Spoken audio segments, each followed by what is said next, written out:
Hello, mabuka wasaka mwamba mwadibihabuti. How are you, Murishani? Today's topic is very interesting. We are going to talk about customary land acquisition procedure.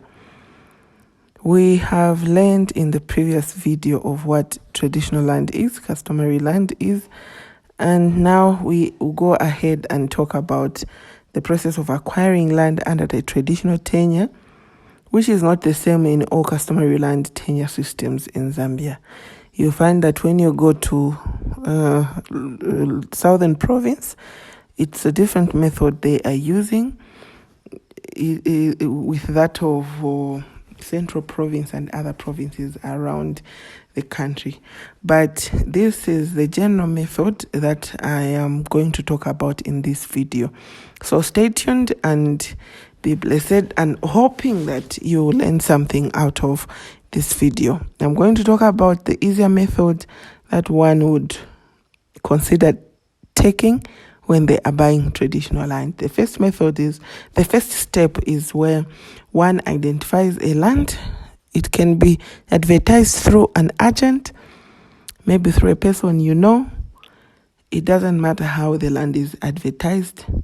The next step one needs to take is to go to see the land. Once they have seen the land, verify that it's available, then they can begin the process of buying it. But mind you, in the process of buying it or after it's bought, it has been paid for, one would need to meet up with the headman for village registration, for what we call village registration. When going to do village registration, you will carry your NRC, your sister's NRC, your uncle's NRC. In short, all those close family members that you feel may need to be included in your buying of land. It might be your daughter, your sons, so that in case of eventualities in future, they may be able to claim back your land and be able to utilize it. So it's always advisable that when you're buying land, traditional land, you have to register. When doing registrations, you have to register your family members so that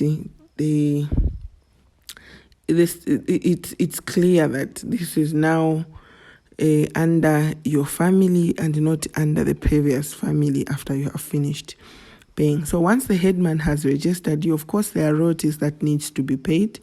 So an appreciation package will be given to the headman, which might not even be something that would scare somebody to say this is a lot of money. No, it's just an appreciation fee that is supposed to be given to the headman. Once that is done, then there's also in future some time where you would need to go and see the chief or the chieftainess or the traditional leaders of that village. It might not be too urgent, but just to pay a courteous call that now your family has bought land around there.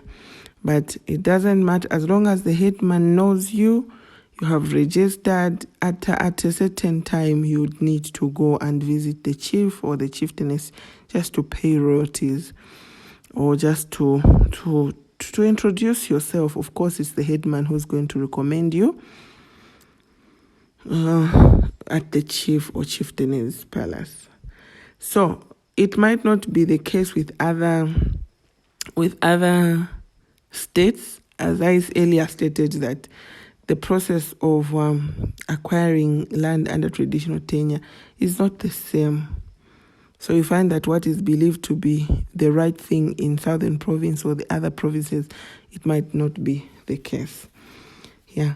So once the headman approves that the traditional land is available, you go ahead and do your payment. Then after the payments are concluded, you will then be required to pay royalties for you to be registered under that book.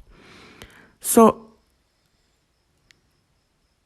if you experience something else, please do let us know so that we can discuss and learn a lot from what you went through when acquiring traditional land. But this is the general method where people that people have been using in acquiring land under traditional tenure. In our next video, we shall talk about more advantages as we receive them on our Facebook platform, Twitter, Instagram, and YouTube. All what we want is to educate each and everyone else out there on how one can own land under traditional tenure. We've learned that in Zambia there is a dual ownership of land, which is traditional and titled.